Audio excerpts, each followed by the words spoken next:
Bom dia, pessoal. Começando aqui mais uma mentoria do livro Poder Sem Limites, de Tony Robbins. E hoje iniciaremos aqui o capítulo 5, As 7 Mentiras do Sucesso. Bom, lembrando que a partir de hoje, a ideia é fazermos um capítulo, né, e finalizarmos um capítulo a cada mentoria. Então, a cada capítulo vamos trazer aí os pontos mais importantes, debater sobre eles. Então, fica aí uma sugestão para todos aí já dar uma lida no capítulo antes da mentoria. Aí a gente eu vou trazer aqui, né? Todos já podem trazer aí os pontos aí que acharam mais importante, a gente debater sobre eles.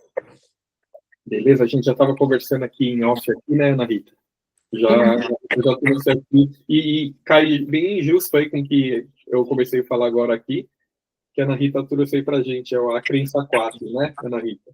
Sim.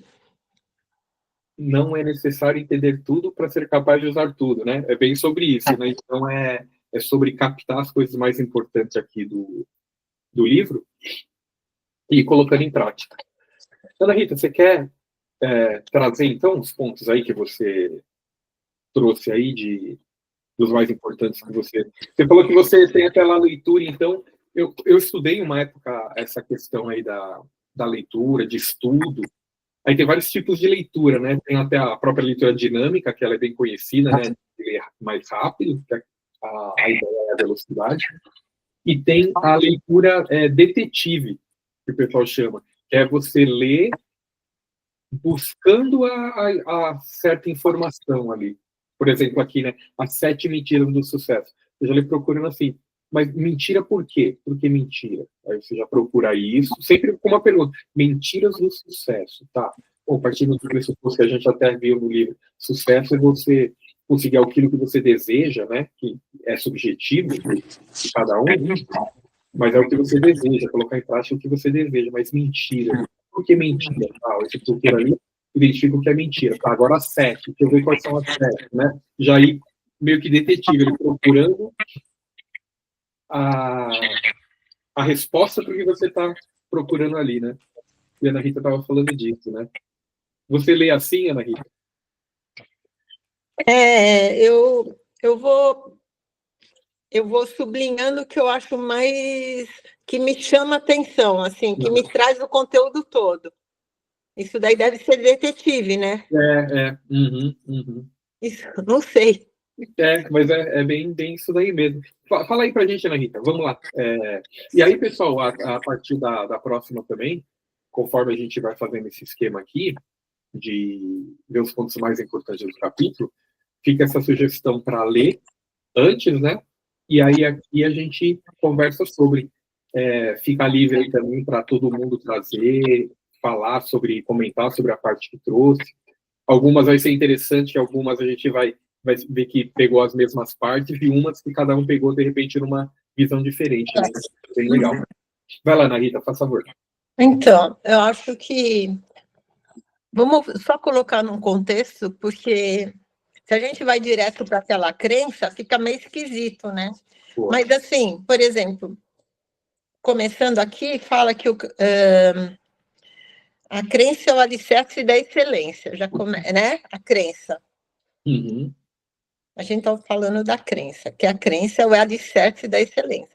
Daí fala que o caminho para o sucesso consiste em saber o seu resultado, né?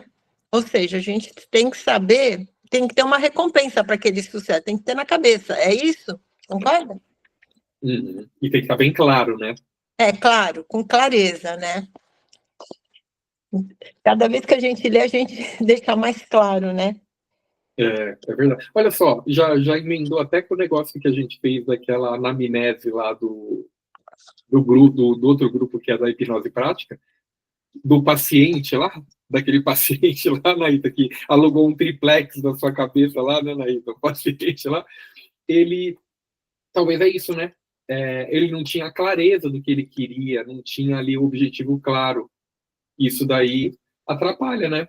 Se ele não tem ali exatamente o que ele quer ali, até para se mexer, para começar a sair da cama, né? Que era no caso ali, a pessoa não vê ali a motivação, né? Então é importante estar tá bem claro, né, o que é a recompensa, né, como você disse. Tá bem clara a recompensa, né? Acho que é importante, isso aí é o germen da motivação, né? Uhum. Então, o caminho para o sucesso consiste em saber seu resultado. Daí, eu acho que é consequência. Agir, saber que os resultados está conseguindo e ter flexibilidade para mudar. Parece fácil, mas também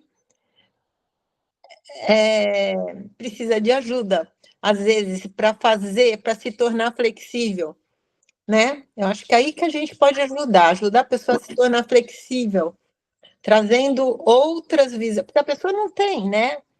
Quando eu digo a pessoa, incluímos nós, né? Uhum. Às vezes você quer mudar, mas você não tem essa outra visão, porque na tua cabeça só sabe o quê? O que você viu, ouviu, falou, sentiu. Aquilo que você nunca viu, ouviu, falou. Sentiu não está na tua cabeça. Uhum. Né? Agora, essa flexibilidade, largar o conhecido e dar um salto no desconhecido, precisa de ajuda. Uhum. Não é fácil fazer sozinho, né?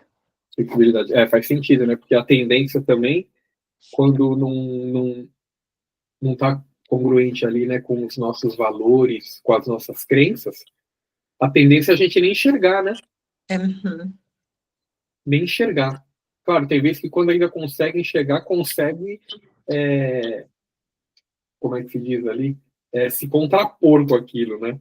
Mas agora, antes disso ainda, vem o de nem enxergar, né? Nem perceber, nem não sabe nem que existe, né? É igual aquela história, né? O peixe não sabe que está na água até sair fora dele, né? Uhum. É verdade. Então, eu achei bem interessante, né? O caminho para o sucesso. Uhum. O sucesso tem um caminho, né?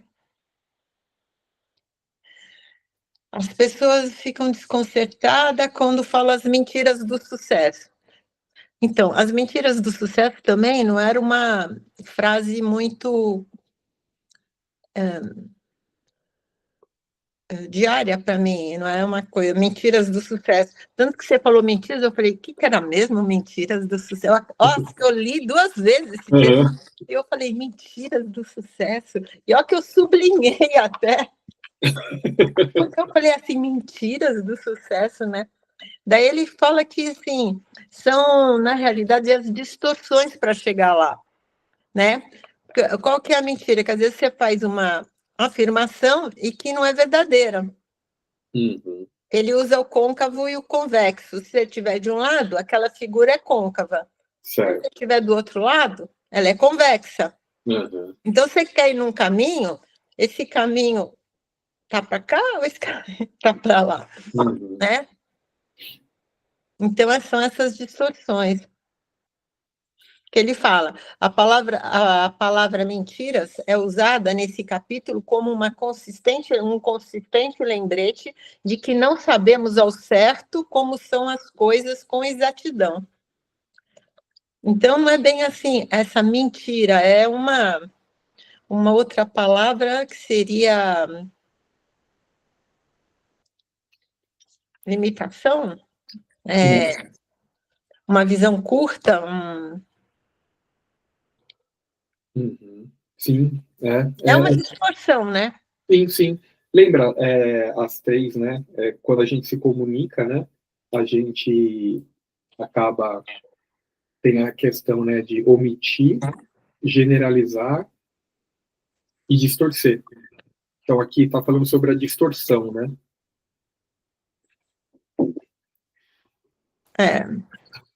Ou também generalizar, que você está num caminho curvo ou convexo, eu vou achar que tudo é curvo, só estou vendo curvo, né? Isso. É verdade, distorção, né? Se você está de um lado é um 6, para o outro é um 9, né?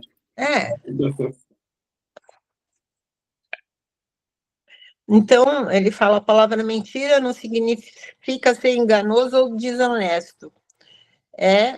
Antes, é uma maneira útil de nos lembrar que não importa o quanto acreditemos em um conceito, devemos ser abertos para outras possibilidades e contínuo aprendizado. Uhum. Logo em seguida, eu pulei aqui uns 2, 3.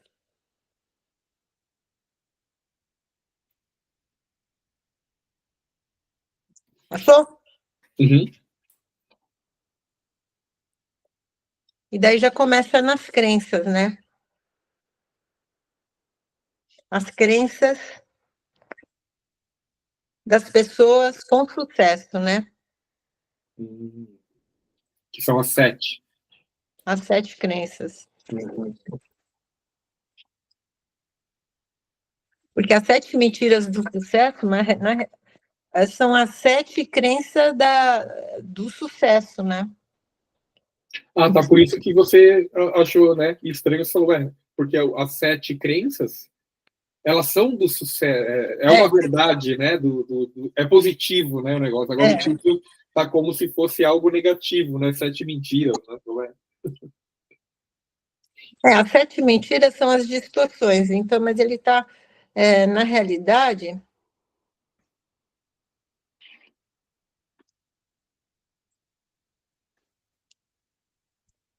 ela... Vou fazer um link aqui, né? Bom, ele tá fazendo um convite para a gente ler as crenças e saber se elas fazem sentido para a gente, né? Uhum. Então, a crença número 1, tudo acontece por uma razão e um fim. E isso nos serve. Chamou atenção alguma coisa? Bom, aqui ele começou falando daquele Mitchell, né, que ele vai trazer agora sempre aqui no livro, né, que é aquele personagem lá que se queimou, depois ficou paralítico, né?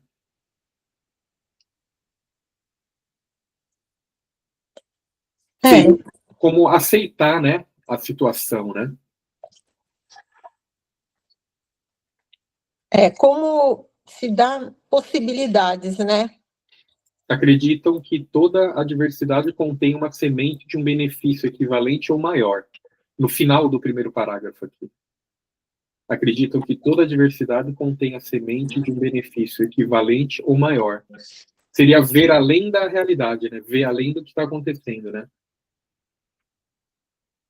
Então, mas essa crença número 1, tudo acontece por uma razão e um fim, isso paralisa a pessoa ou ela dá movimento aqui? Eu entendi que dá movimento, né? Mas pode paralisar também, eu acho que depende como ler isso aqui. Tudo acontece por uma razão. Se eu justificar aconteceu por causa disso, eu fico paralisada. Uhum. Aconteceu porque tinha que acontecer. Sim. Agora, se aconteceu, mas eu me abro para pensar o que eu vou fazer com isso que aconteceu e não aceitar como um destino, daí você acha saídas para você, né? Uhum. Isso, aí vai entrar naquela questão, né? Que não é sobre o que acontece, sim como a gente interpreta, né? Aquilo que acontece. Sim. Como você falou, né? Aquilo que acontece, aí eu vou ver como algo que falar, putz, ferrou, e paralisar, ou igual no final desse primeiro parágrafo, né, que são as pessoas que acreditam que toda adversidade contém a semente de um benefício equivalente ou maior. Aconteceu uma adversidade, a pessoa fala, não, mas aqui tem um benefício equivalente ou maior. Isso que vai colocar a pessoa em movimento, né? Nos livros do Napoleão Hill, por exemplo, ele chama isso daí de fé, né? Que é acreditar sem estar enxergando aquilo ali ainda, né? Sem aquilo tá pronto, tá visto ali naquele momento. Acreditar que tem um benefício equivalente ou maior.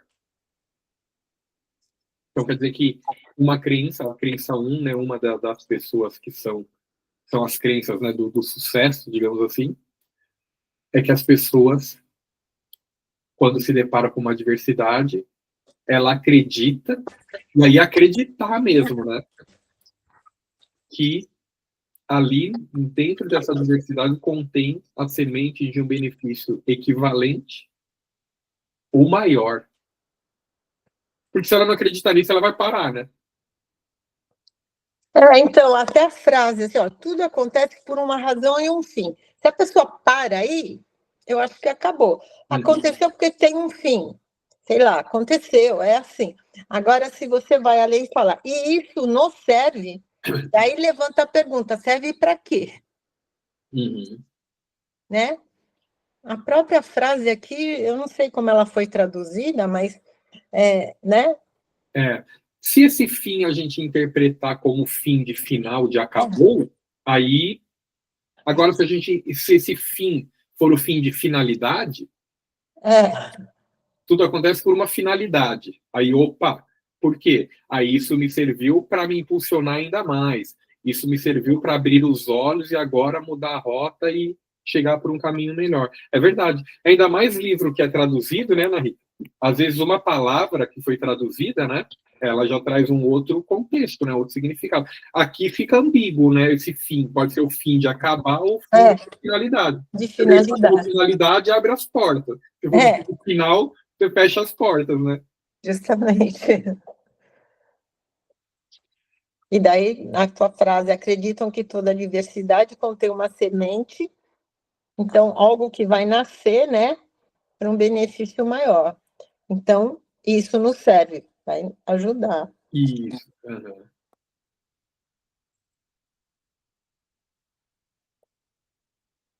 Aí depois ele vai dar outros exemplos de pessoas que teve essa mentalidade, né? Essas crenças aqui, né? De que aquilo que ele vai dar exemplo aqui de pessoas que aconteceu algo e a pessoa enxergou aquilo como algo que tinha uma semente ali de um benefício equivalente ou maior, que fez com que ela continuasse em movimento mesmo diante daquela adversidade, né? Agora, para a gente ir além, diz assim, antes dessa Marilyn aqui, fala que é preciso muita disciplina.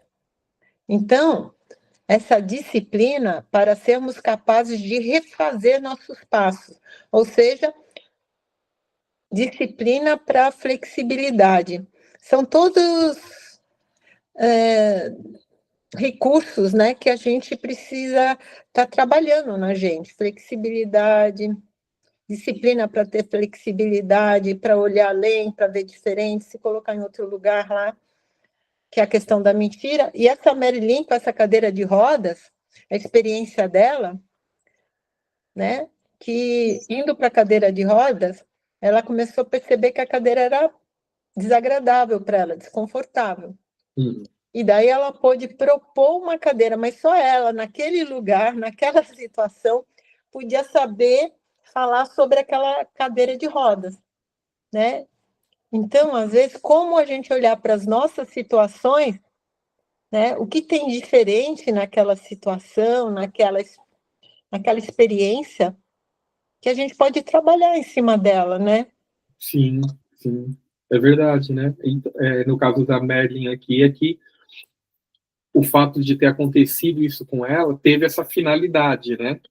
De trazer e que a finalidade foi porque ela que desenvolveu ali, né? Melhorou a cadeira de rodas que antes era desconfortável, talvez as pessoas que usavam não tinham esse poder aí para conseguir mudar alguma coisa, né? Nem sabia que era desconfortável. Exato, Você exato. não está na cadeira, você acha assim, alguém fez, tá bom. Tá bom, é Né? verdade, né? A pessoa já está feito, deve ter estudado para fazer isso. Ou pensa, tá desconfortável, mas assim, é desconfortável mesmo, né? É para ser desconfortável, não tem jeito, né? É verdade, né? É verdade. E no caso dela, da Madeline, isso aconteceu por essa finalidade, porque só ela poderia, no caso, trazer essa mudança aí, né, positiva para fazer um protótipo ali de uma cadeira de rodas melhor.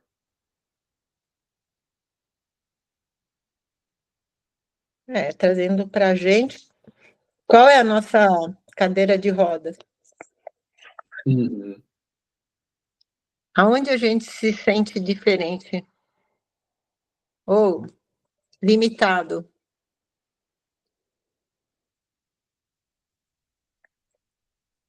Que pode ser uma semente do sucesso, né? Semente de cada um, né? Sucesso de cada um. Eu achei interessante que você trouxe essa questão aí da disciplina. Porque realmente, né? Você enxergar isso é uma coisa, né? Mas a partir daí, vixe, não vai ser fácil, né? Não vai ser simples, porque vai exigir uma disciplina, uma persistência que, né, de uma maneira superficial, você fala, tá bom, isso aconteceu por isso, tal. Mas e aí, né? Para diante disso você continuar fazendo as coisas aí, né? Por exemplo, do Mitchell ali que ficou aconteceu de ficar paralítico também, né? Paraplégico também, queimado, várias partes do corpo queimado. Às vezes ele poderia entender de uma maneira, tá bom, isso aconteceu, tinha que acontecer, aconteceu por um fim, mas assim, ele não enxergar, né? Então, essa crença no de entender se tudo acontece por uma razão, uma finalidade, é entender de uma maneira bem mais profunda, né? Entender, porque não é assim, entender, tá bom. Porque isso é o que aí a pessoa vai continuar paralisada. Aí ela não vai mais trabalhar, não vai fazer mais nada, vai falar, pô, também, olha o jeito que eu fiquei, vou fazer o quê? E todo mundo vai concordar, né? Vai falar, é verdade, né? Então ninguém vai condenar. Então é bem. Nossa, até é complicado falar essa palavra mais cômodo, né? No sentido de ficar ali e não fazer mais nada, porque, poxa, né? Enfim, todo mundo vai falar, é verdade.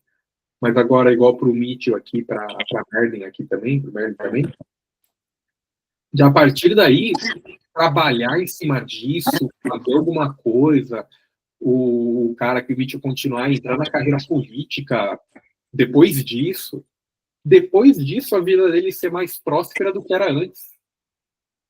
Então é um entendimento bem profundo de que aquilo que aconteceu por uma finalidade, né? Por um fim, né? É até legal a gente ver isso daqui até de outra maneira, né?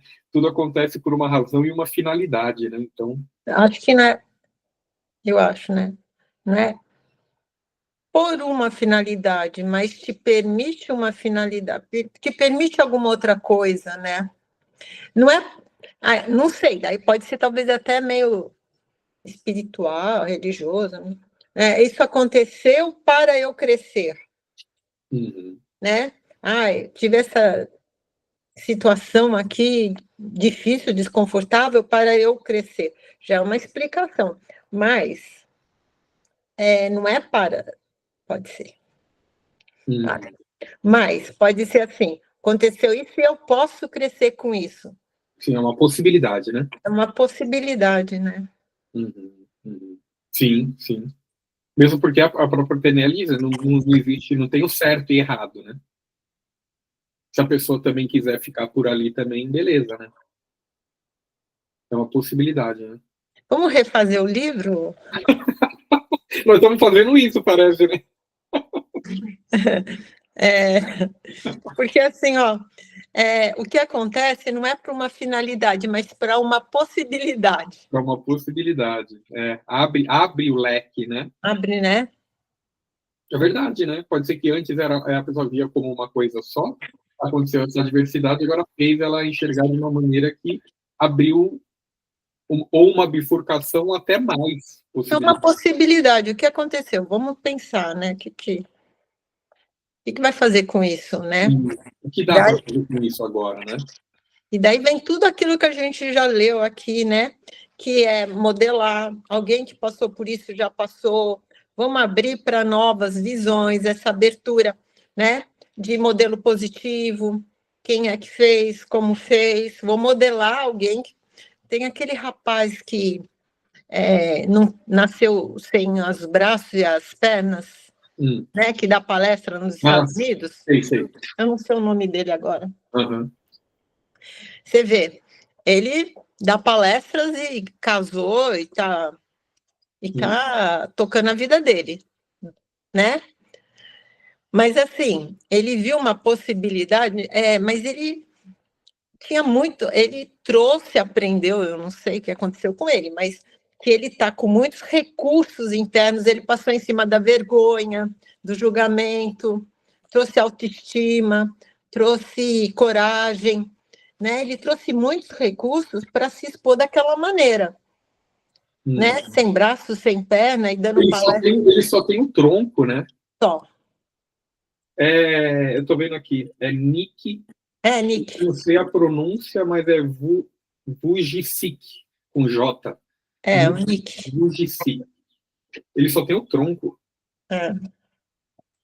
Né? Então, ele podia ficar com vergonha, fechado, se esconder, achar que não ia dar para nada, precisava da mão, do pé para se movimentar, tudo, né?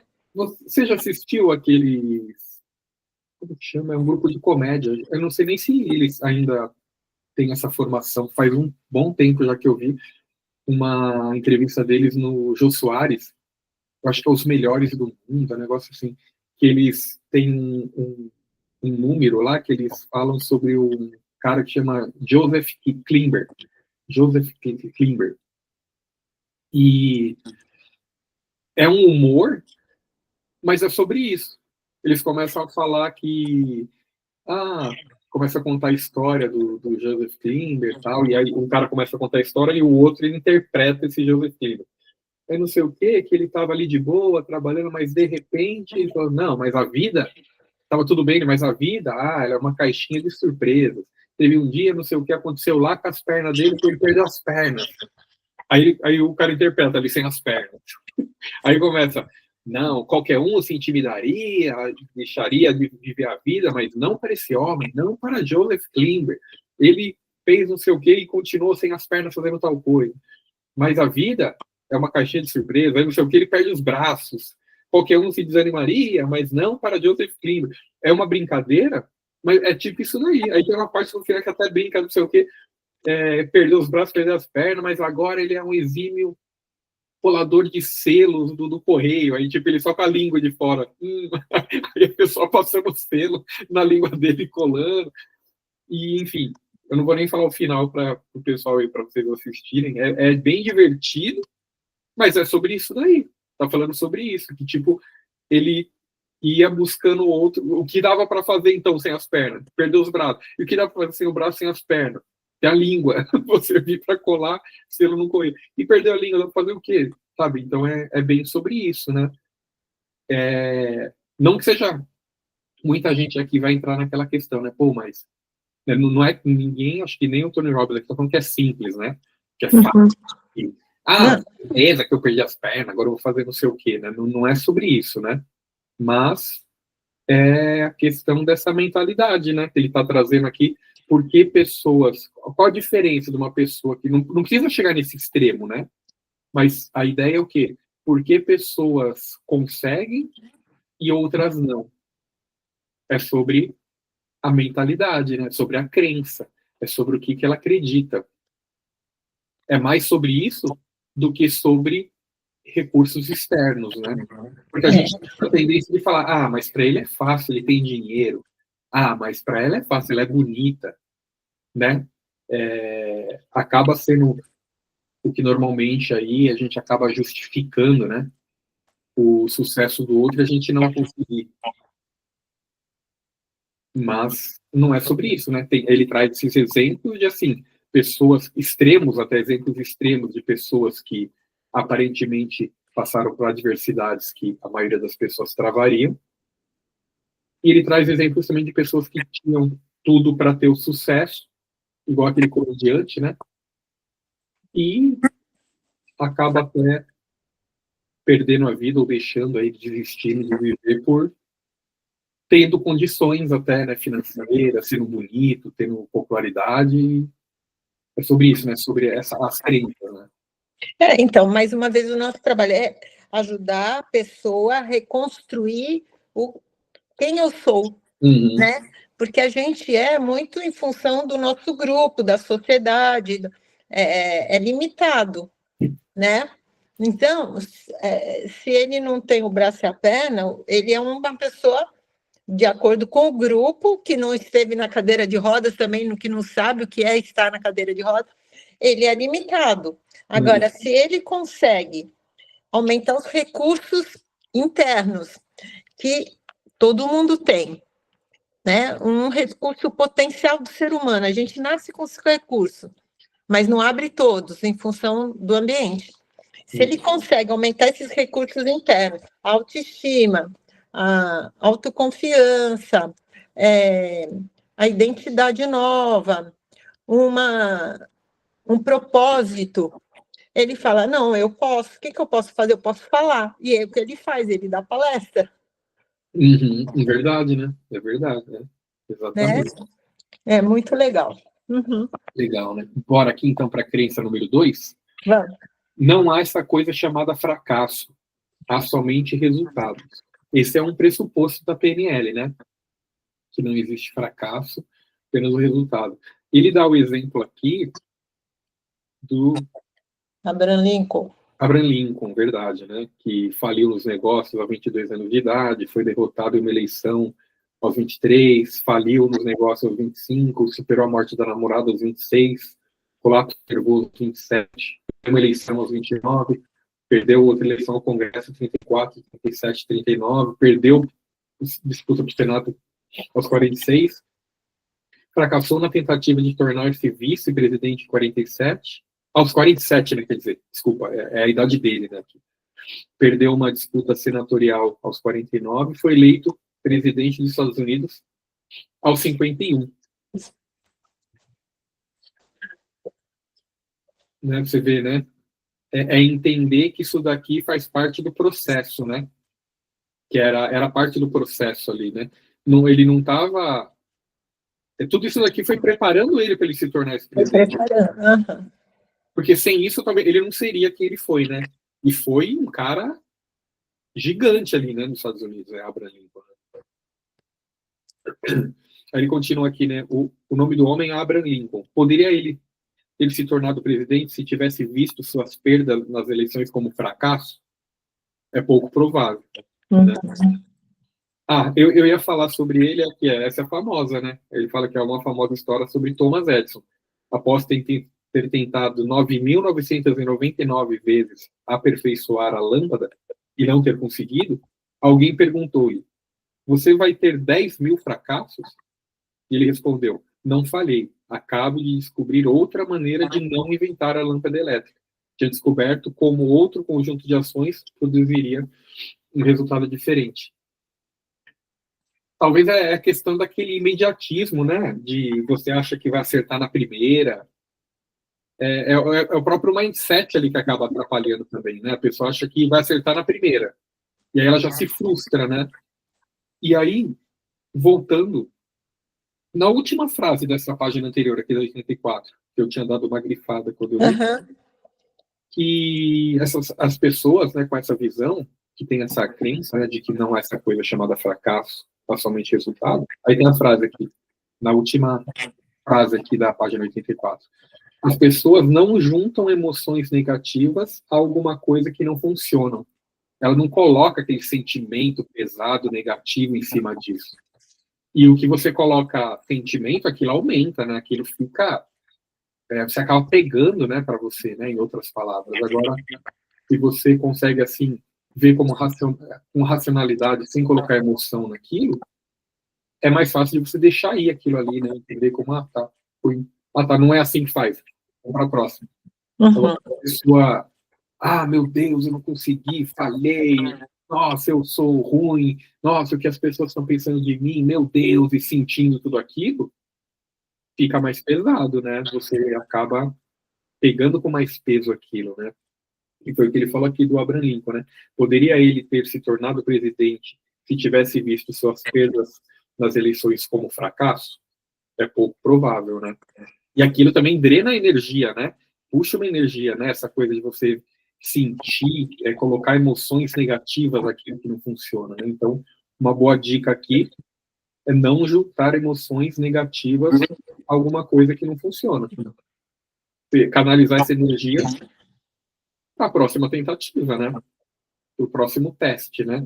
Você ir testando, vai fazendo até encontrar, igual o Thomas Edison aqui, né? Se na 9.999 vezes, se para cada uma dessas ele juntasse emoções negativas do que aconteceu, ele não ia chegar aqui, né? Ele ia ter um colapso nervoso ali, ia ter um treco antes de chegar ali, né? Então, 9.999 vezes que você sentiu fracassado, não ia chegar, né? Porque talvez em cada tentativa, né, ele fez o melhor.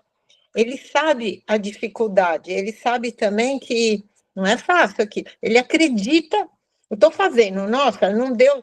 Eu vou falar, outra pessoa vem, vai passar pelo mesmo lugar, se você tiver essa visão, e ela vai enfrentar a mesma dificuldade ali. Então, não é que eu não consegui, existe um obstáculo real, não é? E que precisa ser contornado, superado, né? Então, ok, eu consegui passar sobre isso. E não assim se julgar, eu sou burro porque eu não consegui. Não, é real. Eu não sei, assim, quando você tem certeza que o que você está fazendo está difícil, mas você está fazendo o seu melhor, você continua.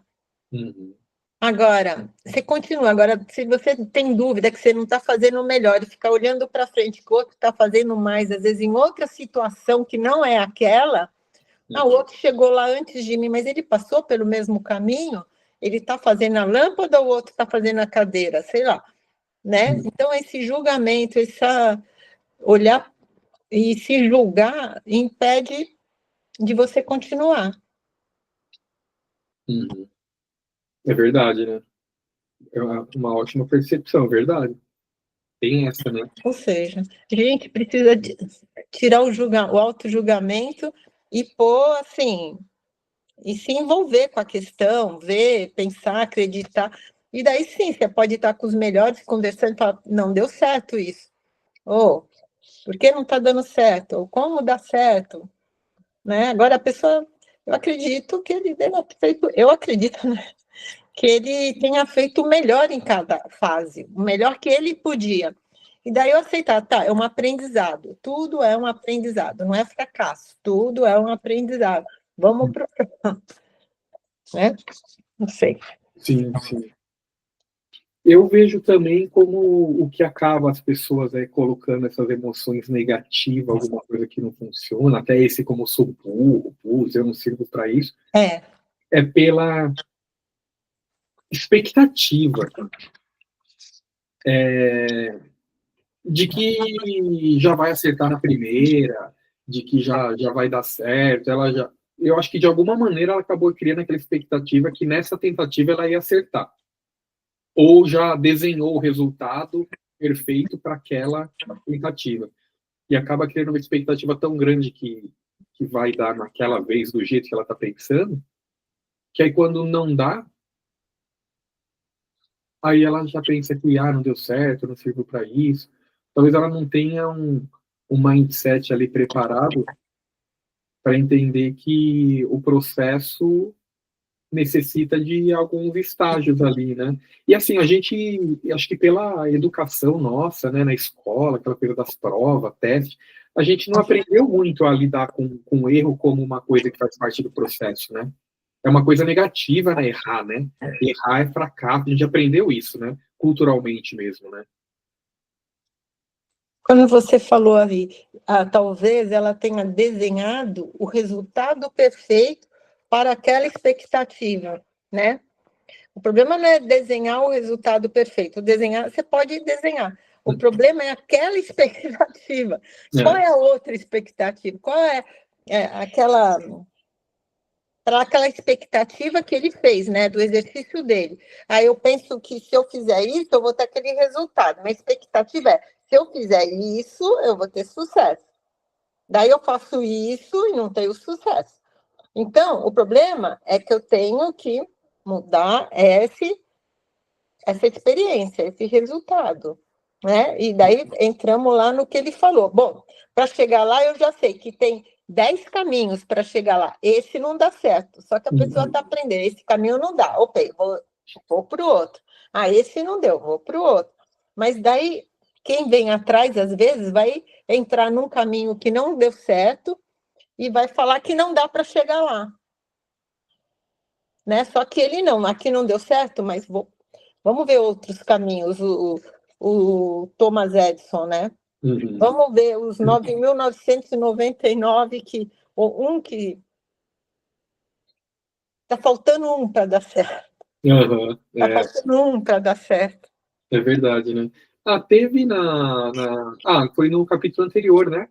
no capítulo de crenças, aquele cara ali, do capitão do navio ali, que todo dia ele falava, é hoje, né? À noite ele falava, vai ser amanhã o grande dia. Homens, amanhã será o grande dia. Descansem que amanhã será o grande dia. Ele acordava e falava, senhores, é hoje. É hoje. É hoje que nós vamos encontrar. Então, é isso, né? Tem que ter essa crença aí, né? De saber que uma ideia de saber que não tem essa coisa do fracasso, né? E é o que você falou, né? Desenhar sim, né? Precisa você ter o objetivo, o desenho daquilo certinho, mas entender que o processo nem sempre vai ser como a gente está calculando, né? Como a gente está imaginando, né? Ele pode, a gente fala, vamos tentar por aqui, né? São tentativas no sentido assim, são testes, né? Para chegar até ali, né? É aceitar a dificuldade ou o fracasso daquela experiência, aceitar e partir para outra possibilidade.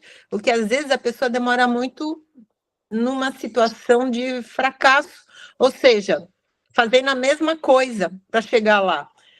Ela tem que persistir de um modo diferente. Porque daí vem o fracasso, daí não vai chegar. Ou seja, toda vez que eu vou tentar, eu tenho que tentar um pouco diferente, porque ela já não deu certo. Né? Daí o Einstein lá, né? O Einstein, né? Falando, uma loucura é tentar um resultado de sucesso fazendo a mesma coisa. Vamos fazer diferente. E esse fazer diferente também precisa de flexibilidade, de modelo positivo, de autoestima, né? Porque senão a pessoa tem razão, ela tem razão, eu tentei, não dá certo esse caminho, mas agora vai dar. Não, mas comigo vai dar. Não, desse jeito vai dar. Quanto tempo, às vezes ela tem que persistir, tudo bem, mas quanto tempo ela vai persistir? Quanto tempo ela vai falar, ok, vou me preparar, vou ver, vou estudar, fazer outra coisa e vou tentar diferente. É verdade, né? Nossa, o que me pegou aqui para mim, Ana Rita, é assim, né? Para cada um, isso que é legal, né? Porque para cada um é uma parte que pega, talvez condiz com a realidade ou com a característica, né, de cada um. Para mim, pegou muito essa coisa assim, que as pessoas que têm essas crenças, assim, como por exemplo aqui o Abraham Lincoln, quanto o Thomas Edison, enfim, é que elas não juntam emoções negativas a alguma coisa que não funciona. Para mim, acho que é por causa que talvez seja uma característica minha, né? E para mim pega isso daqui. O que pega é assim, se você se identifica, se você se associa muito àquele processo e fala, nossa, isso daqui é o que vai dar certo, eu vou fazer e vai dar e tal.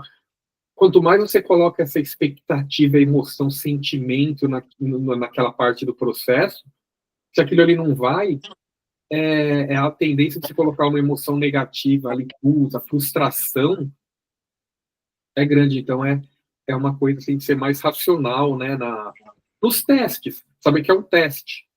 Tipo a pegada aqui do Thomas Edison. Ele, bom, vamos ver se é assim. Ah, não é. Acho que ele via como uma positiva. Ah, legal, não é assim. Ele via como uma coisa positiva. É como descobrir uma maneira de que não é assim. Putz, falei, não. Ah, então não é assim. Deixa eu ver, então deve ser desse jeito aqui. Ah, olha só, também não é assim. Então quer dizer que é assim, né? Ele via como positivo a parte do processo. Eu imagino, né? Que ele via como positivo, que quanto mais ele ia descartando possibilidades que não eram, ele ia chegando mais próximo. Cara.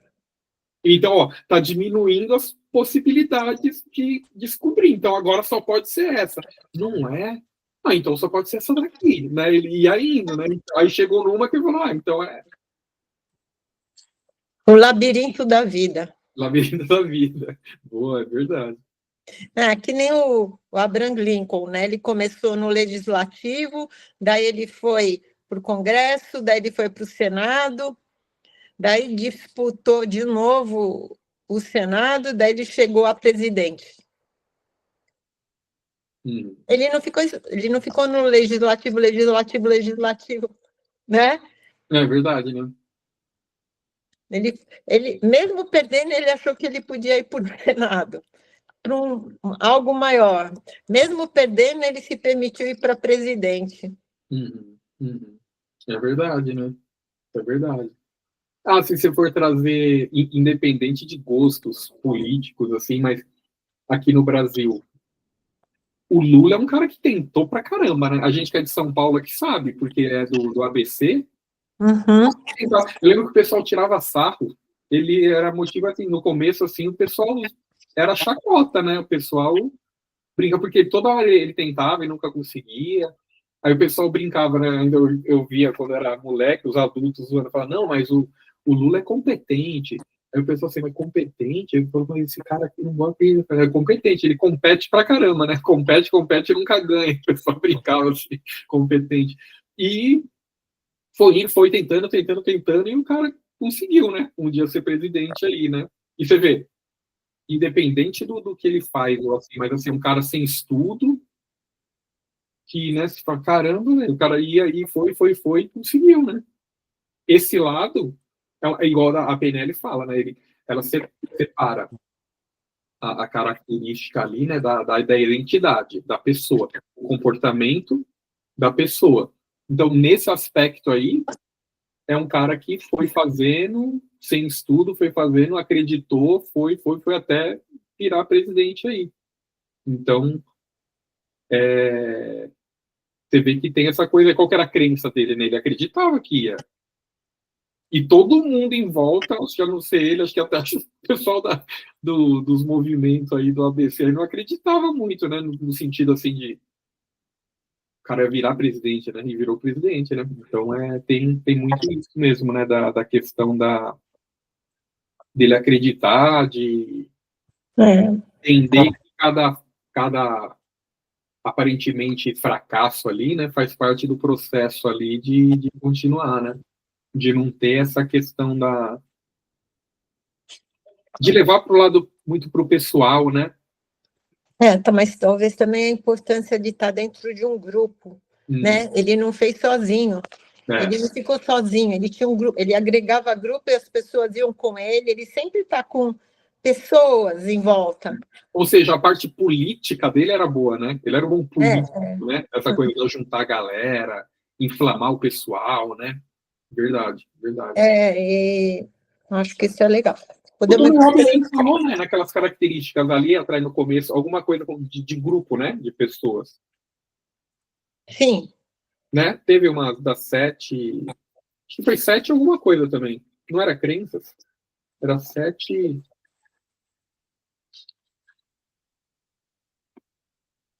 Que ele trouxe alguma coisa. Que a gente falou, inclusive, que 1 mais 1 não seria 2, né?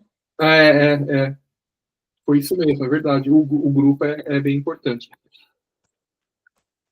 Vamos para 3? Vamos, né? Vamos para 3. A gente fazendo assim, para resumir, não vai chegar nem na conta. É verdade. Vai lá, Ana Rita, lê para mim, vai lá. Lê para a gente, faz favor. Qualquer coisa que aconteça, assuma responsabilidade. Autorresponsabilidade. Tudo isso aqui é bem... Tira você do papel de vítima, né? Eu assumo que eu sou responsável, eu não sou vítima. E daí, o vitimismo é o que tira a força da pessoa. Isso, para mim, é incontestável. Né? Quando você delega, né, você coloca a responsabilidade em outra pessoa, em alguma coisa, né, externa, você perde completamente o poder de fazer algo, né? Aí do controle, você perde o controle, né? Você não tem mais nada a fazer, né? Você entra como vítima. A vítima não é só aquela questão, né, de falar que a pessoa tá aquela vitimização explícita, né? Mas o fato de você não assumir a responsabilidade é um vitimismo, né? Tem algo para ser resolvido. Aí você vê que fala assim, pô, eu vejo que eu tô errado nesse ponto, eu deveria ou poderia fazer melhor, tal.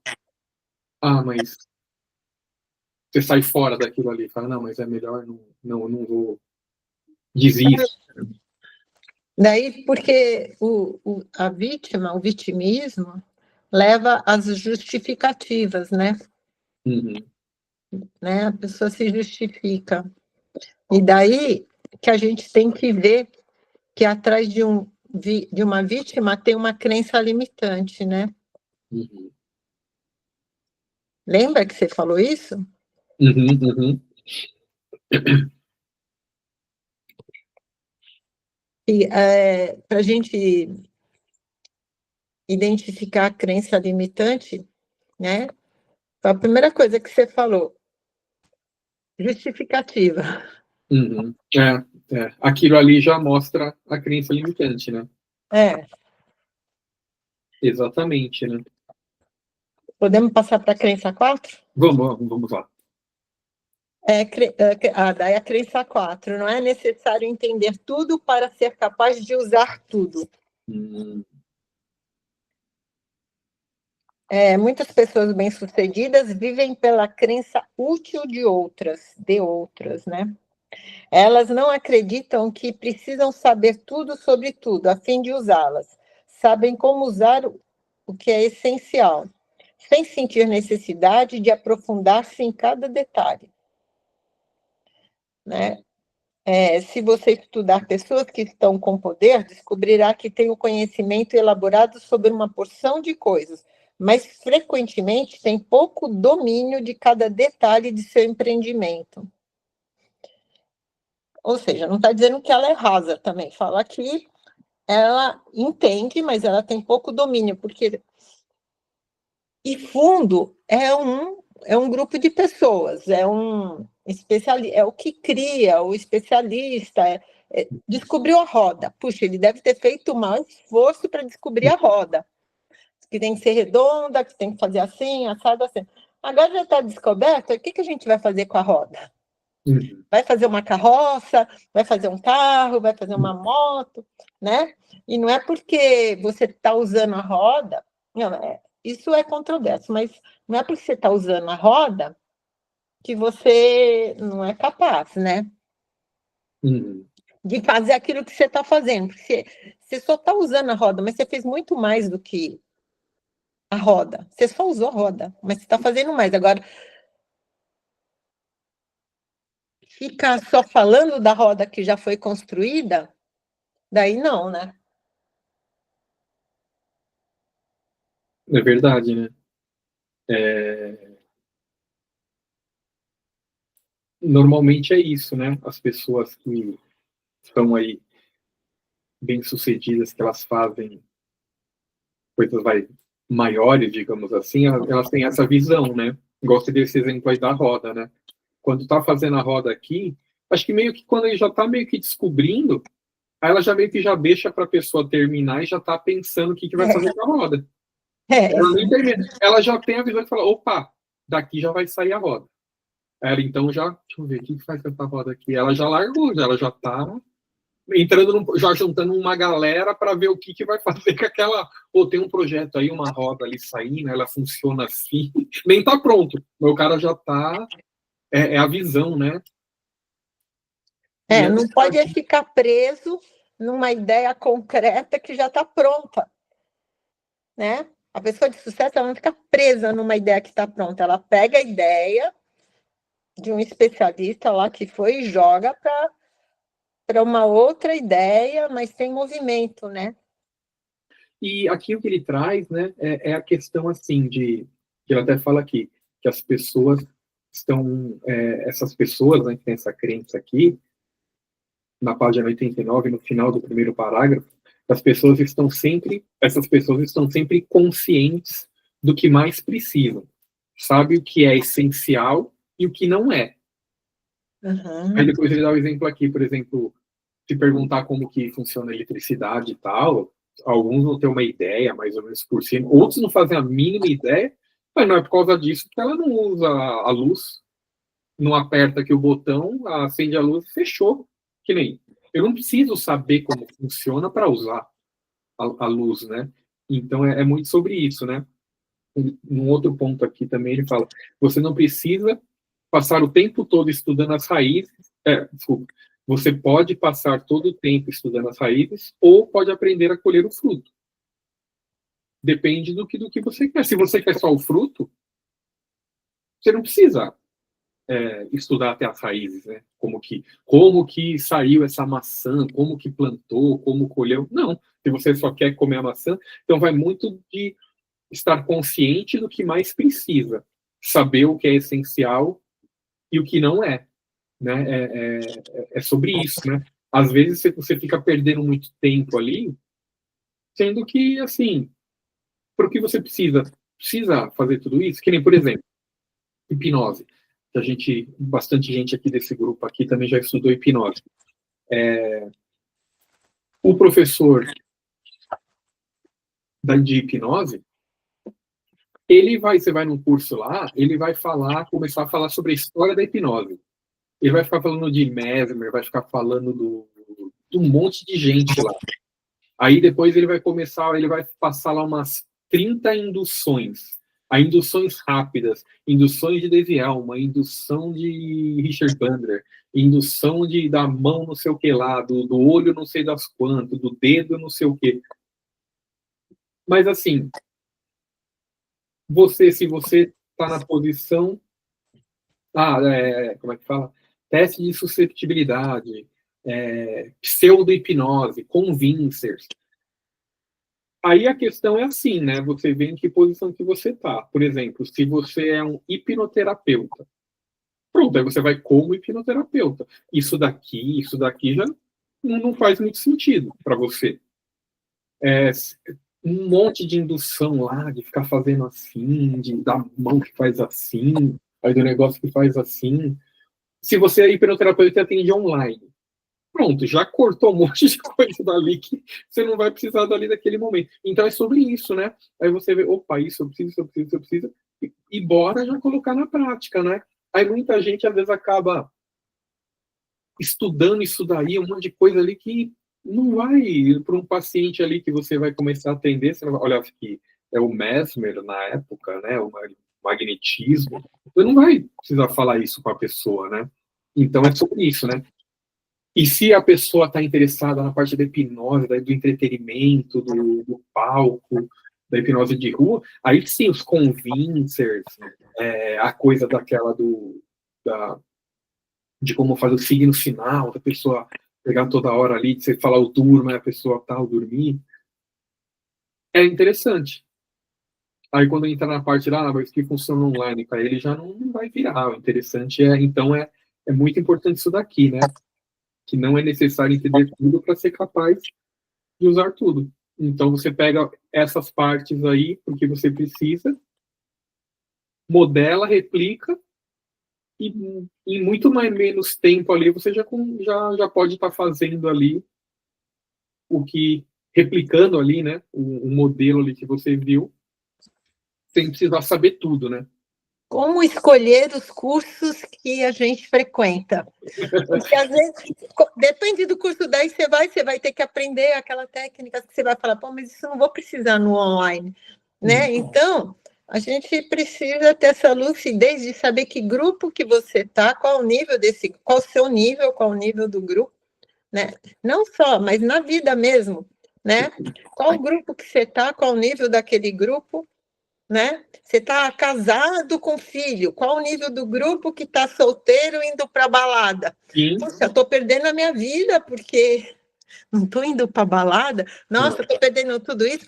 Mas você está num outro grupo e que você tem outros ganhos e que você tem que ir dali para frente. E o cara que está indo na balada, quando ele tiver esse desejo de ter uma família, ele vai passar por tudo que você está passando, por todas aqueles desafios. Então, não é que está perdendo, mas ganhou muita coisa, uma estabilidade, um aconchego, né? O que você ganha em estar casado, né? E que, se você desconsidera isso, você fala, pô, tô perdendo. Aquele cara que está lá solteiro, ele está melhor, né? Uhum. Ou o cara também que está solteiro, Esse que está casado tá bom, mas o percurso que ele fez para estar casado, né? O que ele fez, aprendeu, se preparou. Que abriu mão, né? Abriu mão para transbordar já, né? E não se sentir também vítima daquela situação, né? É verdade. Então é isso, né? A 4, não é necessário entender tudo para ser capaz de usar tudo. Aí ele finalizou aqui, né? É provável que haja muitos cientistas e engenheiros na Stanford e na Caltech que saibam mais sobre componentes de circuito de computadores do que Steve Jobs ou Steve Wozniak. Mas eles são alguns dos mais eficientes em usar o que têm. São eles os que conseguem resultados. É isso, né? É ser eficiente em usar o que tem, né? Aí entra muito, aí essa questão de curso, né, que eu acabei falando aí, vai entrar muito na questão de, que falou desse livro, né, o que é o poder, né, que fala o poder sem limites. O que é o poder? A definição do poder aqui é de você colocar em ação, né, é colocar em prática. Aí entra muito nisso, né? Acho que por se confundir no conteúdo, não ter uma clareza do que é essencial, eu só dava graça, esquecendo de verificar essa parte, de estar consciente do que mais precisa, do que você quer, e saber o que é essencial para isso, você fica perdido naquela teoria lá e acaba não saindo da teoria, né? Você não coloca nem em prática, porque não sabe, já bagunçou ali, né? Já se perde ali, meio que se enrola ali naquele emaranhado de coisa ali e já não trava ali mesmo, né? Acaba não colocando em prática, né? Mas são grupos também, né? Na vida tem jacaré, tem minhoca, tem É verdade. águia, tem borboleta. Qual é o grupo? Se te der prazer, se a pessoa tem um perfil mais voltado para analista, para tarefa, para resolução, ele vai ser um engenheiro feliz de Stanford. Ele está criando circuitos, para ele aquilo faz muito sentido. Porque se ele não criar, o Steve Jobs também não vai usar, não iria usar. Né? Agora, o Steve Jobs, quando fala são eles que conseguem os resultados, esse resultado aqui está meio, né? Pode ser um sucesso, ir além, ou transformar, né? Conseguem transformações, né? Criações. Esse resultado aqui está englobando muita coisa também, porque os dois conseguem resultado. Um pode estar feliz com o resultado dele, o de Stanford. Sim. Ele não quer ir para a mídia, ele não quer ter. Ele tem prazer de fazer aquilo. Ele é importante, não é? Se ele não fizer o tal do circuito, Steve Jobs não iria usar o circuito. Né? Só que ele está falando que são coisas diferentes. Tem aqueles e tem aqueles que vão além do conhecido. Ele parou, que nem a roda, parei na roda, parei no circuito. Ou eu pego a roda, pego o circuito e jogo, vou para frente. São aqueles inovadores, né? São as pessoas que trazem inovação. Sim, sim. Nossa, bem colocado. Boa, ótima percepção, Ana Rita. É bem sobre isso, né?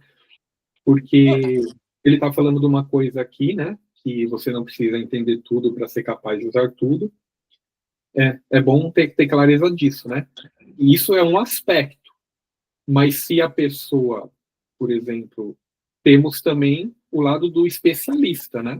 O especialista, ele vai se aprofundar cada vez mais naquilo lá mesmo, né? Ele vai continuar naquilo e continuar afundando cada vez mais, né? E não deixa de ser necessário essa função, né? Então aqui o Tony Robbins ele está falando que não é necessário entender tudo para ser capaz de usar tudo, mas não que só existe esse caminho e que só assim você vai ter sucesso. Boa, show, é isso mesmo. E que não vai ser feliz. Os dois podem ser felizes dentro do seu mundo, do seu ambiente, né? Sim. Crença 5. 5. As pessoas são os seus maiores recursos. Chegamos aqui na história do Lula, né? Né? Quer passar, Ana Rita? Você viu alguma coisa aí? Teve alguma percepção? Pessoas que conseguem resultados notáveis quase universalmente tem um tremendo senso de respeito e reconhecimento pelas pessoas. Tem um senso de equipe. Acho que é isso, né? Uhum. Uhum.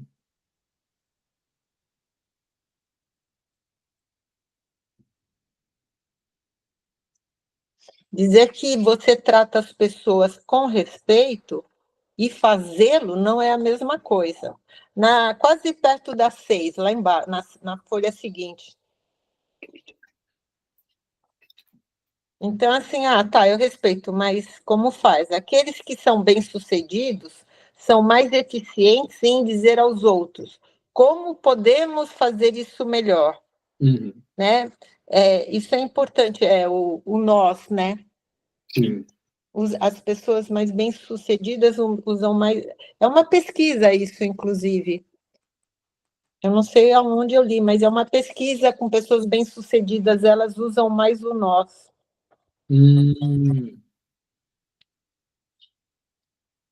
Líderes, né? Líder, é isso. Líderes.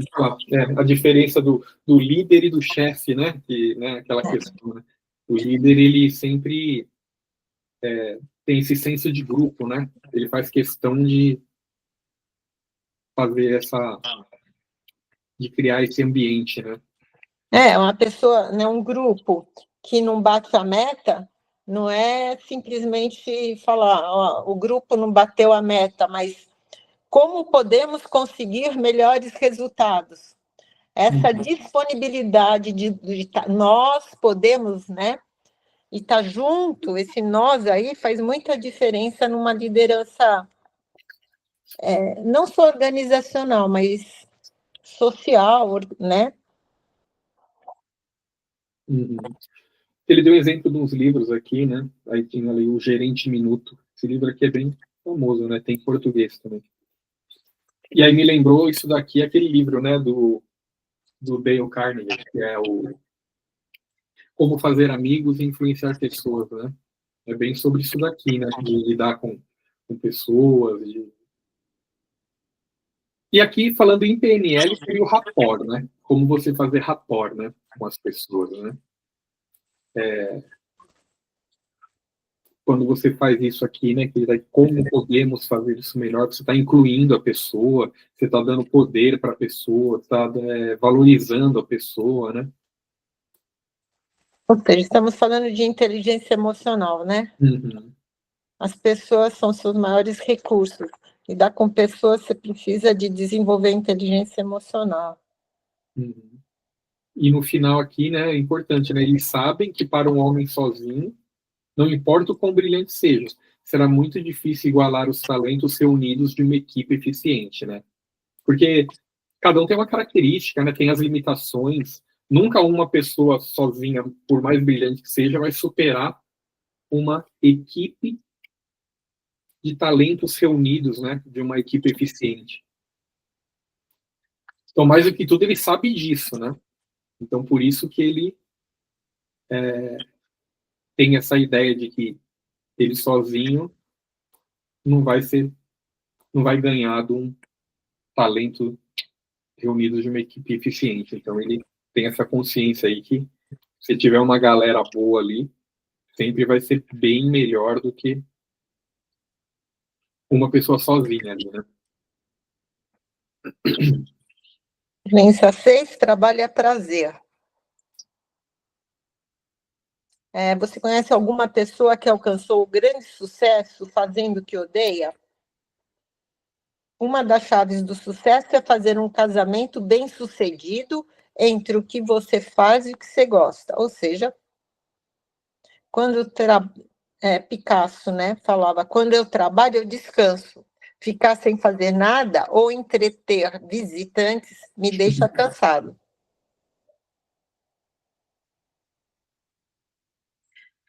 Mas é dentro desse contexto de trabalho, né? Você conseguir fazer aquilo que tem sentido para a sua alma, para você, né? Você persiste, você tenta de novo, você se automotiva, né? A questão é como descobrir o que gosta, o que você gosta, né? E às vezes a pessoa acha que isso é hobby só. Não, pode ser um trabalho, né? Ou também, às vezes, não sabe o que gosta de fato, né? Tá bom, eu gosto da balada, vai. Eu gosto de balada, eu gosto de dançar, eu gosto. Tá bom, mas você pode ser um DJ, você pode ser um dono da noite, você pode né, ir por vários caminhos. Pode ser profissional, né? Uhum. Eu vi por esse lado também. Essa parte da crença, dois aspectos, né? Um que você falou, da pessoa primeiro descobrir o que ela gosta, e muitas vezes a pessoa não tem noção do que ela, não tem a clareza disso. E a outra é quebrar essas crenças inúteis, que é de que trava ela no sentido de que ela não consegue fazer aquilo que ela gosta como um trabalho, que é o que você trouxe aí agora. Falar, mas eu gosto de balada, como que eu vou fazer isso daí? Eu vou ficar indo para balada, vou ganhar dinheiro? Como quem ganha dinheiro indo para balada? Tem, por exemplo, claro, aí tem os atributos, principalmente os artistas, aí, não só mulheres, mas artistas que são, como é que chama aquele nome? Fazer uma presença. Eu ouvi falar isso? O pessoal vai, por eles estarem lá, eles vão atrair público, eles vão ganhar dinheiro. Não, mas eu não sou famoso. Mas calma, tá vendo? Já é uma crença que, falou que não dá. Dá. Tem gente que faz isso. Tá, mas beleza, você não é famoso, então tá. Aí vem o que você falou. Você gosta de tocar? Você pode ser DJ. Você pode trabalhar no bar? Você pode trabalhar no bar. Você pode trabalhar como um promoter, trazendo a galera, entrando em contato. Você pode trabalhar como segurança. Desculpa. Oi. Não, pode ser um designer de bar, vou fazer bares para balada que sejam funcionais, né? Sim. Um designer gráfico, ele pode fazer os flyers, divulgação da balada. Você falou designer, já me veio essa. Um monte de coisa. Então, é isso. Aí e quebrando essas crenças aí, porque aí, lembra, a justificativa, como que é? Por que você não faz, então? Porque eu não sou famoso para entrar na. Tá, beleza. Então você pode ficar famoso de algum jeito. Ou tá, e quem não é famoso? Só famosos tem ali na balada, o segurança é famoso, o cara do bar é famoso, né? Como você falou, quem faz o design do bar ali é famoso, o promoter é famoso, tem um monte de funções ali, né? Você pode ser um administrador de balada, ter a própria balada. Sim. Ter ideias, fazer igual esse tipo de jogos aqui, ter várias ideias, arrumar investidores e montar uma balada. Você ser a pessoa que, como você gosta muito, você vai, visita todas as baladas, modela as baladas, apresenta o projeto para a galera colocar uma grana e monta uma balada, enfim, né? Tem um monte de maneiras aí de fazer. Porque aqui ele traz isso, né? Que trabalho é prazer. Se você trabalhar em algo que você não gosta, qual que foi que ele trouxe aqui? Dificilmente você vai ser bem sucedido nisso, né? E o bem-sucedido, como ele é subjetivo, pode ser desde ser feliz trabalhando, se sentir bem. Não precisa ser necessariamente ficar rico, ganhar muito dinheiro. É simplesmente encontrar prazer ali enquanto está trabalhando. Se você não gosta daquilo...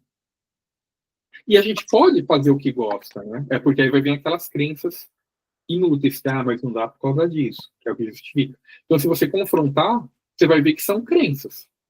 Que dá para... Sempre dá, né? Sempre dá para... que aí, depois, né, de repente, você vai buscando, vai chegar num ponto, por isso que entra no nosso papel ali de ajudar, né, Narita? Porque aí vai chegar um ponto e, de repente, ou vai ter uma incongruência dos valores, ou vai ter alguma coisa que aí vai precisar trabalhar, vai precisar escolher alguma, e toda escolha gera uma renúncia, vai ter que abrir mão de alguma coisa, vai precisar quer aquilo, mas não quer abrir mão, uma coisa... Às vezes o ganho secundário dá mais conforto do que, né, a dor de agora aqui vai doer mais, mesmo que lá para frente vai ficar melhor, vai ter que passar por essa dor que é maior do que a dor que está agora, de ficar empurrando com a barriga, a pessoa, né, prefere continuar assim, que também é um direito da pessoa, enfim, tem tudo isso, né, mas A ideia aqui que é, se você trabalhar com algo que você tem prazer, você vai ser mais bem sucedido, né? Do que trabalhar com o que você não gosta, né? Que ele fala assim no final da 90, né? O segredo do sucesso é fazer da sua vocação a sua distração, né? Ok, mas, por exemplo, às vezes a pessoa ela é formada, ela é muito bem formada numa determinada profissão, ela adora de fazer, ela gosta muito, mas não tem mercado para aquela profissão. Pelo menos no Brasil. Às vezes, pessoas que fizeram formação fora, quando volta aqui, pesquisa, a pessoa é brilhante.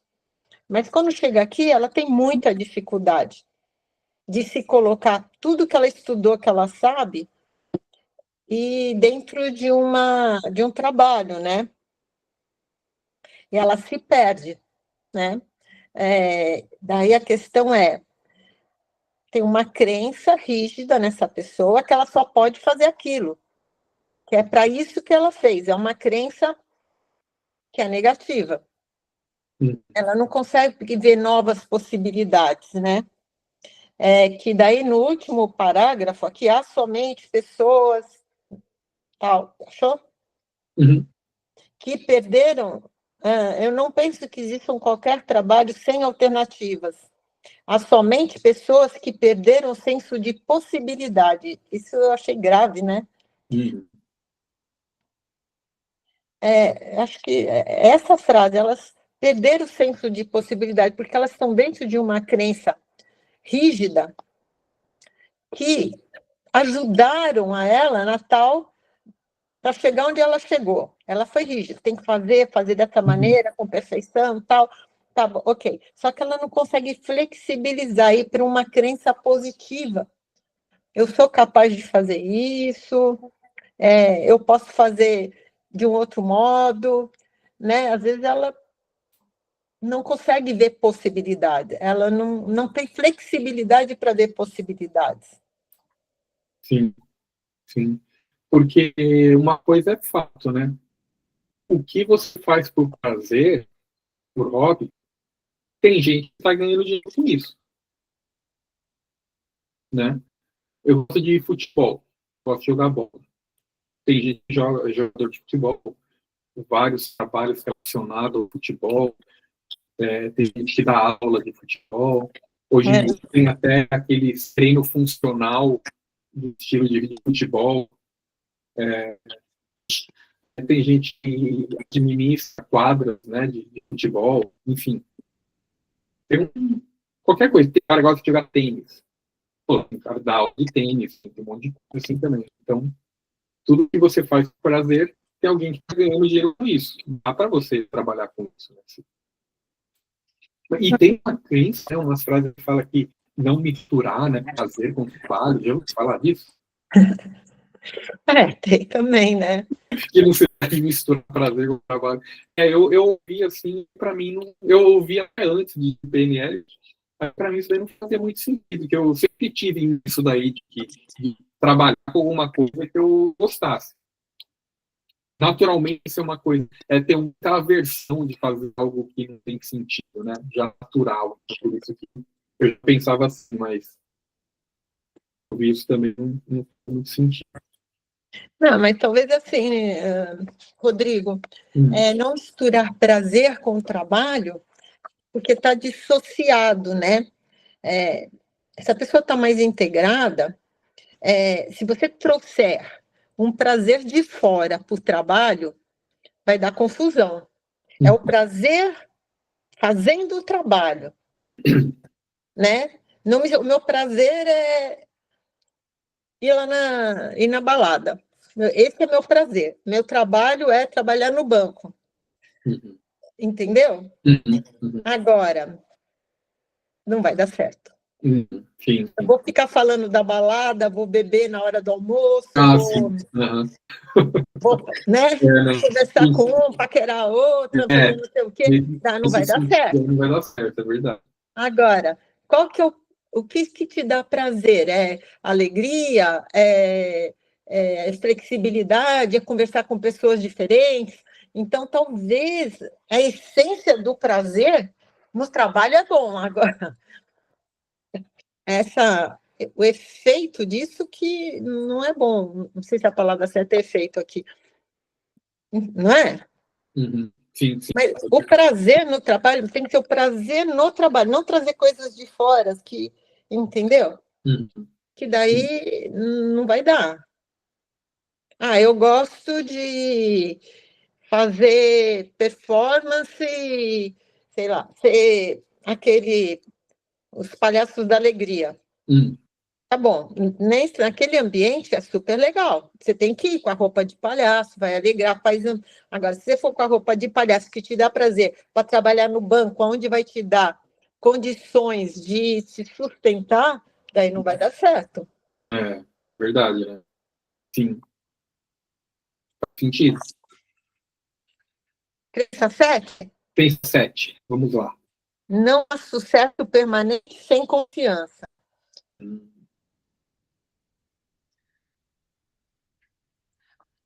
Se há uma crença que parece quase inseparável do sucesso, é a de que não há grande sucesso sem grande confiança.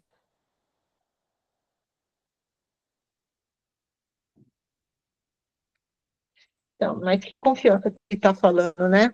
Uhum. Confiança na vitória, confiança.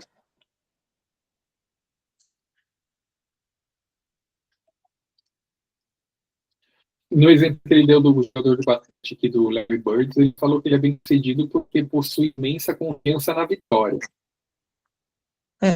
Confiança na vitória. Ele pratica com afinco, tem mais obstinação mental, joga com mais garra, ele quer mais. Mais positividade, né? Confiança na vitória.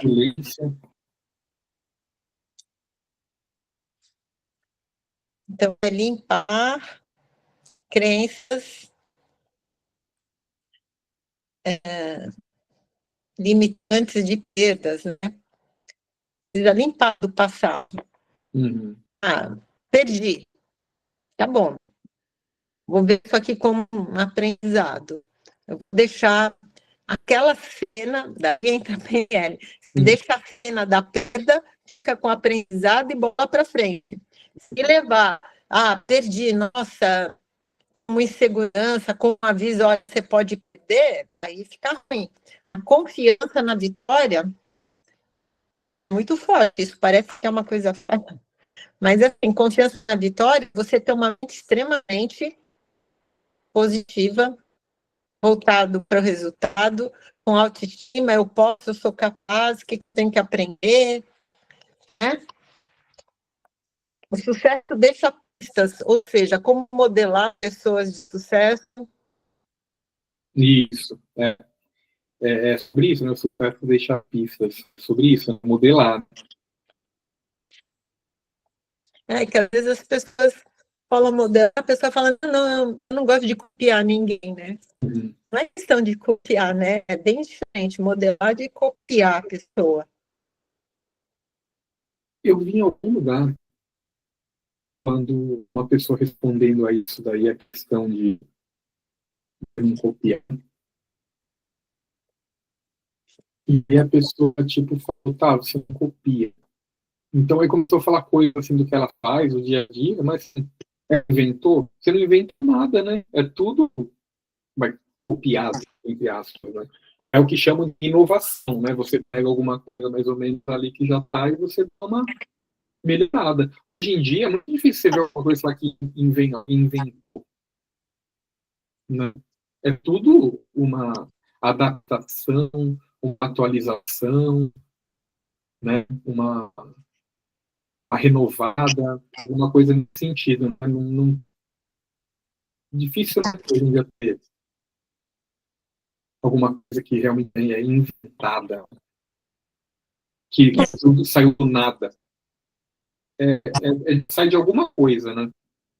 Isso já é uma invenção, a gente precisa ressignificar a palavra invenção, né?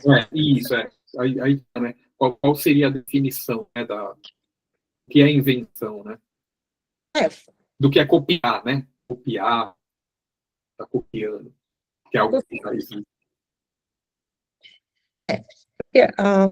O copiar é meio raso, né? Isso, nesse sentido da modelagem, sim, né? O copiar seria a diferença de copiar e modelar. Seria que copiar é você pegar mais uma coisa externa, superficial, né? Modelar, você vai nas crenças, né? Que é o que a gente estava falando antes de começar a gravar aqui, né, Narita? Eu estava falando do próprio Steve Jobs, né? Eu achei bem legal o que você estava falando lá. Como que é que ele...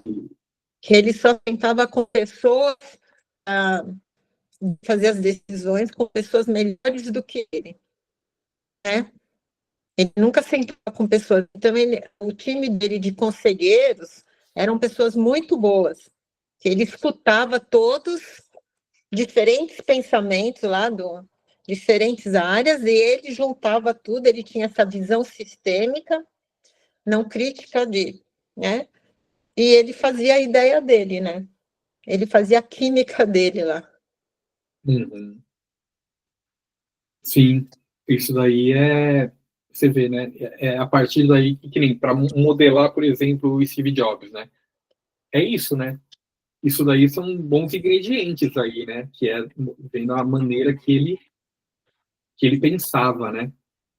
Que ele agia, né? Ele agia. Mas ele em grupo também, não era sozinho. Ele decidia, ele ficava lá depois sozinho, mas primeiro ele pegava essas ideias melhores e passava para outra galera também, né? Para fazer também. Sim, E ele não tinha vergonha de não saber tudo aquilo. Tinha humildade, né? Do aprender, de perguntar. Para estar nesse grupo, foi até o que a gente estava falando antes de começar a gravação, né? Para estar sempre, para decidir estar sempre com pessoas que são melhores que você, já é necessário, né, uma certa humildade ali, né? Porque você pode escolher estar com pessoas melhores ou com pessoas que você julgam ali você melhor. É mais confortável. Você vai estar lá só ensinando, você vai estar sem desconforto, né? Agora, quando você está numa mesa ali que até falam, né? Para você procurar sentar numa mesa assim, se você não for o mais burro dali, você está no lugar errado. Né? Você deve estar sempre no lugar que você é o mais burro do lugar, porque aí você vai estar aprendendo, mas é desconfortável, né? É mais desconfortável. Então, requer uma humildade, digamos assim, né? Você está numa posição de aprender, de não sei, de perguntar, né? A humildade ou autoconfiança, né? Não humildade no sentido sou menos, mas autoconfiança. Eu posso perguntar, né? Eu posso perguntar.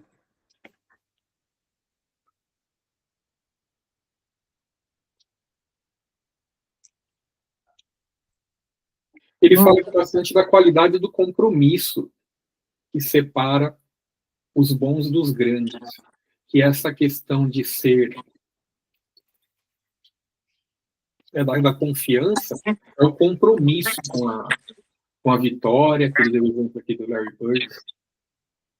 Bird. Uma outra que bateu, ele entrou no livro dos recordes, que é a questão do jogador de golfe, que ele também deu o exemplo. A diferença de puras habilidades físicas entre os atletas, às vezes, diz alguma coisa. É a qualidade do compromisso que separa os bons dos grandes.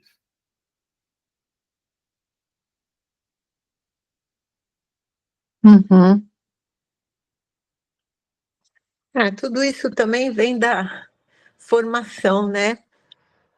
Da como você foi criado, que crenças que você traz, como é a sua família, né? Porque aquilo também é muito forte. Para a pessoa ir além dessas crenças, ela precisa de ajuda, né? Tirar, aceitar. Primeiro, assim, ela tem que aceitar. Ok, é assim. A minha família pensava assim. Com honra, com respeito, mas eles viviam num século, num tempo, nisso. Agora, sabe, pensar diferente e quebrar essa lealdade familiar, às vezes, é complicado, né? Então, mas é necessário. Agora, que técnicas que pode ter para liberar a pessoa dessas crenças, né? Sim. A hipnose, a PNL ajuda muito a quebrar rapidamente essas crenças. Né?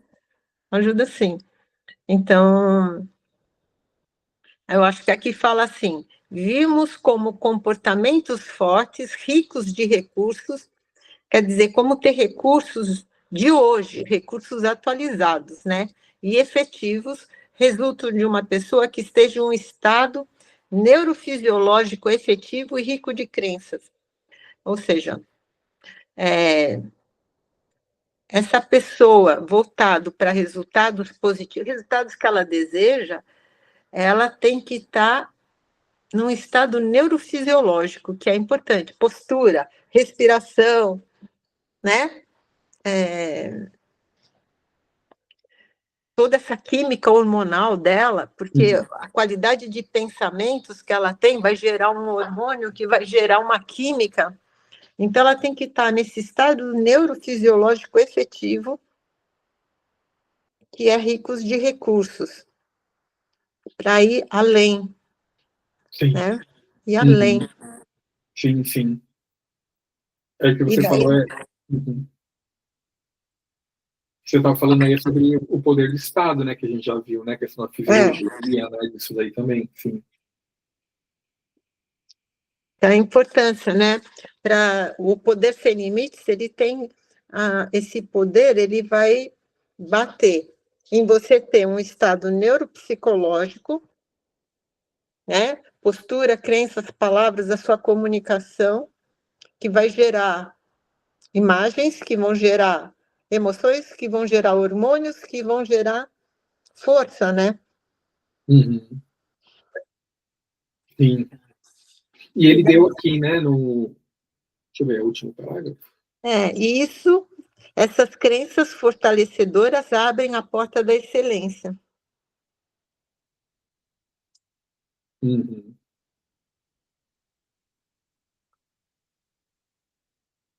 Sim, nesse capítulo aqui, então, ele falou, né, que são as 7 crenças que são os alicerces da excelência. Então, ele dá um resumo aqui, né, do que a gente veio estudando aqui no livro, né? E no capítulo 2 aprendemos sobre o caminho para a excelência que passa pela modelagem. No 3, falando sobre o poder do Estado, né, que é a fisiologia e tal. E no 4, sobre a natureza da crença, né? Como as forças abrem a porta da excelência. E aqui, exploramos as 7 crenças que são os alicerces da excelência. Aí no último parágrafozinho aqui na última frase, agora eu vou compartilhar com vocês técnicas poderosas que podem ajudá-los a fazer uso do que aprenderam. Ó, está começando agora o próximo capítulo. Começando a ficar mais animado, hein? Lembra que no começo a gente estava lendo, dava vontade de já pular para aquele capítulo, porque ele falava, isso vamos ver no capítulo tal. Ele falava, dava uma pincelada. No capítulo 10 aqui, Isso, ele dava uma pincelada e falava, aprenderemos como fazer no capítulo tal, né? Caramba, já dá vontade de ir para lá. Agora já está começando a... Então, na próxima, no sábado que vem, nós vamos ver aqui o capítulo 6, que é Dominando a Sua Mente. Como dirigir o seu cérebro. Então, já começando aqui as partes mais práticas. Beleza? Então, tá bom, Rodrigo? Um abraço. Um abraço. Ana Rita, eu vou apertar aqui para... vou fazer o printzinho. Eu vou apertar aqui para a gravação. Depois eu posso falar só um minutinho com você, Ana Rita? Pode. Um negócio que eu vou fazer um atendimento amanhã. Aí eu quero trocar uma ideia rapidinho, tá? Tá. Vou print aqui. Aí, vamos ver. Aí, eu vou aqui só apertar para parar de gravar, tá, Ana Rita? Tá. Tchau, pessoal. Valeu. Tchau.